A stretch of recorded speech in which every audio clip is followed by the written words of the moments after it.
Many of you may be wondering right now, why on earth are we listening to a TEDx talk about something as boring as public administration?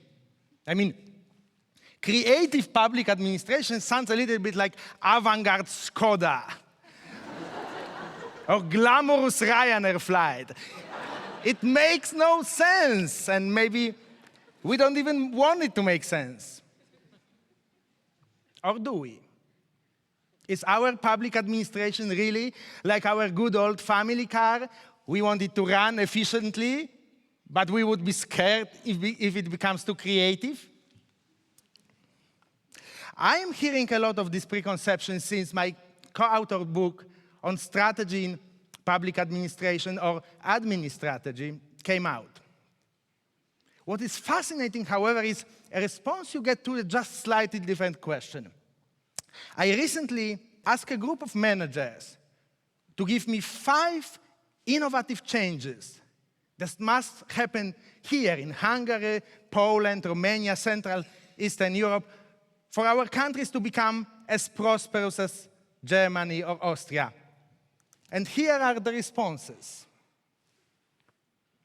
And if you think about what I just said, these responses are quite interesting. Yes, when we think where innovation does happen today, what inevitably comes to mind is new apps or gadgets or electric cars. Yet when we start reflecting on where innovation needs to happen, we focus on goods and services provided not by businesses, but mostly by governments: education, healthcare, infrastructure, political and legal system, public administration. Business innovation is in many ways easy today. I mean, when we create right conditions, businesses innovate. In a sense, talking about business innovation is almost a waste of time. It's been figured out. We know how to do it.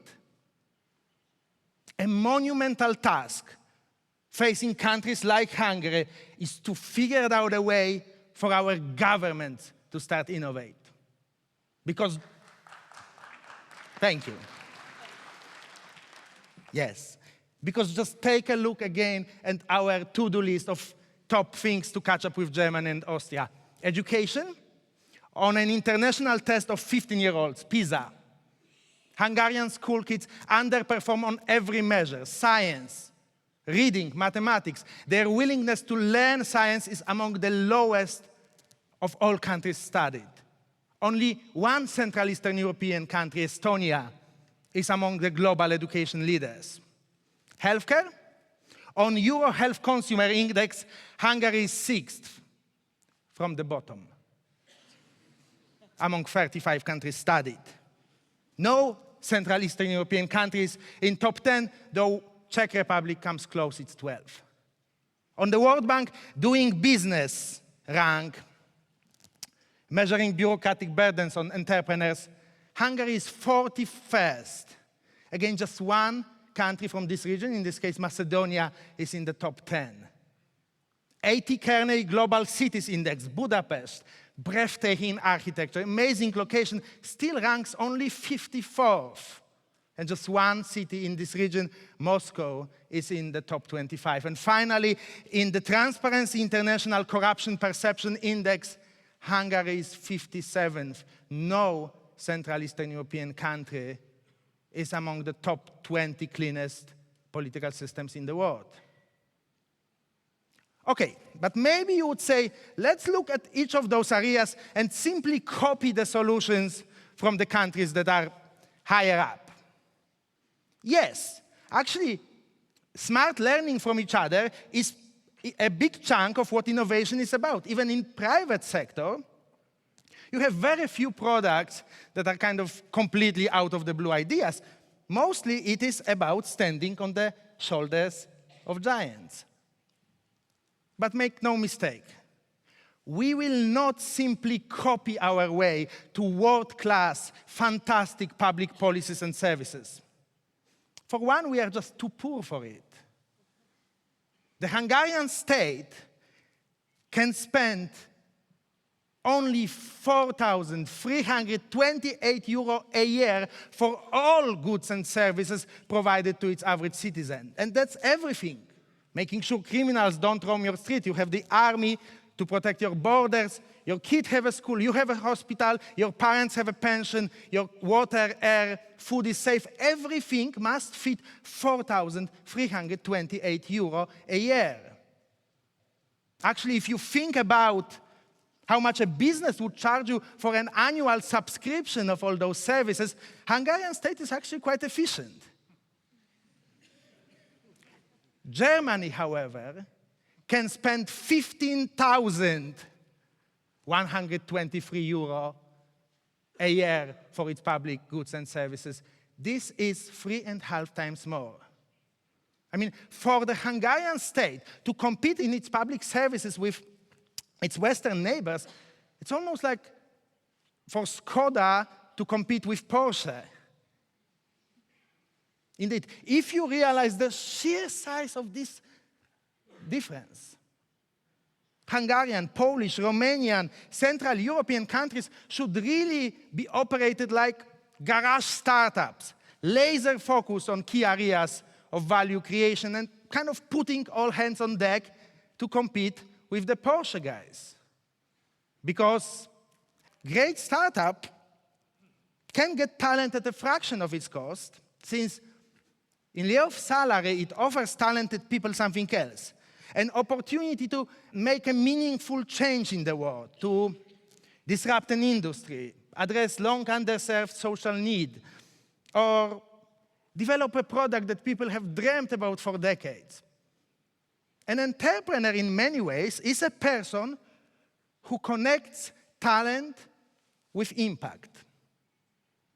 You know, over the last decade, I've studied numerous public sector institutions to figure out what we can do for our governmental managers to be a little better connecting talent with impact. What holds them back? You probably would think, oh, some, crazy laws, bureaucratic rules. Not really. The single biggest enemy of innovative, value-creating state is not any law, but simply bad habits. Like a conventional wisdom that the best path to a great public sector career is through being passive and opportunistic. Wrong. Even under the current, highly imperfect system, my research shows that the most successful public managers, not unlike their counterparts in businesses or NGOs, operate based on a clear, proactive, and coherent strategy. And when I say strategy, I don't mean some vague document or lofty mission statement. What I mean is strategic management. A certain philosophy of leading that starts from a clear story of where your organization or community wants to add value. Management rooted in a compelling, internally consistent plan for how to make that happen. Such living strategy is truly the glue that connects talent with impact in a public sector context for three interrelated reasons. So first, a strategically managed organization is built on a solid foundation of talent. Because strategy allows you to communicate to the outside world what type of people you need.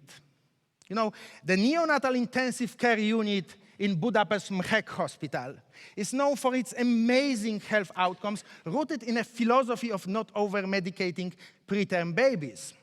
So if you are a doctor or a nurse believing in alternatives to antibiotics, there is a fair chance you would try to seek a job in this unit. And if the critical mass of like-minded professionals self-select themselves to work for one organization, it is so much easier to manage and motivate them. Second, a good strategy solves one of the most vexing problems of managing a knowledge-intensive organization. How to give people enough freedom to make them creative while keeping them accountable. Strategy, in short, gives your people a direction while making them free and empowered. When Klaus Iohannis, Romanian mayor of the city of Sibiu, and now Romania's president, reinvented his town of 120,000 as a little Berlin, attracting event tourism and German industrial investment, he created a very clear direction of where the city is going and what type of conduct is expected of his city hall officials on the way. That resulted in a rapid curtailment of corruption and nepotism, because corruption flourishes mostly in muddy waters of conflicting objectives and shifting priorities. Finally, and perhaps most importantly, a clear and attractive strategy provides a lot of meaning to your public sector professionals. Robert Firmhofer, the founding director of Copernicus Science Center, Central Europe's largest science museum located in Warsaw, does not have much trouble motivating his highly skilled curators to be passionate about their job. Why? Well, think for a moment what else a Copernicus Science Center curator could do for a living. Maybe he or she would be an engineer in a manufacturing firm, or a banker or consultant, as many science graduates end up doing today. If you set aside every stereotype you have about the public sector, what is the more inspirational job? Explaining the solar system to a 5-year-old dying to know, or packaging yet another mortgage product? If entrepreneurship is about connecting talent with impact, our public sector institutions sit on a true gold mine of potential positive impact, impact that literally begs to attract some great talent. Because talented professionals do not need financial or legal inducements to be motivated to work for a cause. Just look at thousands of citizens who invest so much time organizing themselves and peacefully protesting corruption in Romania, or standing with my university, CEU, and the academic freedom here in Budapest. You know, our public managers must realize that they too can capture this quest for meaning, for making a change in the world, so prevalent, especially in the millennial and post-millennial generation. We all, the engaged citizens, must demand from our public sector officials to take some proven lessons of strategic management to heart and have the courage to act not as mere administrators, but as value-creating administrategists. Indeed, a true aspiration for our democracies would be for our left, right, and center to offer us a choice of competing, coherent strategies, so that when the election day comes, we can choose among realistic plans and not empty slogans and false promises. To paraphrase a famous quip of an American journalist, if you don't like the strategy you see implemented in your town, your school, your hospital, or your country, go out and create your own. Thank you.